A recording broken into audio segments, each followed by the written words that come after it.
కరపత్రాలు అంటే మీకు వచ్చేసి ఒక పాంప్లెట్స్ మాదిరిగా తయారు చేస్తారనమాట. గవర్నమెంట్ నుంచి కూడా వచ్చేసి కొన్ని పాంప్లెట్స్ తయారు చేసి ప్రజలకి పంపిణీ చేస్తూ ఉంటారనమాట. అనేక వ్యాధులకు కారణమవుతున్నటువంటి దోమలను నివారించాలని తెలియచేస్తూ కరపత్రంని తయారు చేయండి. ఇప్పుడు వచ్చేసి రకరకాలైనటువంటి గవర్నమెంట్ నుంచి కూడా మనం వచ్చేసి కరపత్రాలు అనేటువంటివి తయారు చేస్తారు. వాటి గురించే మనము నేర్చుకుంటూ ఉన్నాము.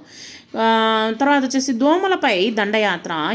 యువకులారా ఆలోచించండి. దోమలపై దండయాత్ర.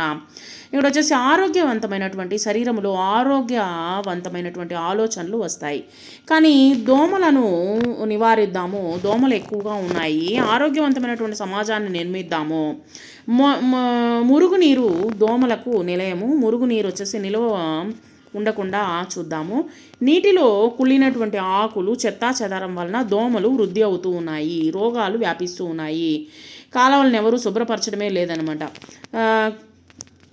క్యూలెక్స్ జాతికి చెందినటువంటి ఆడదోమ వలన మలేరియా వ్యాపిస్తుంది. డెంగ్యూ కూడా దోమల వలన వస్తూ ఉంది. అందుచేత దోమల నివారణకు నడుము బిగిద్దాము. రండి, తరలి రండి. ఇట్లు ఆరోగ్య శాఖ.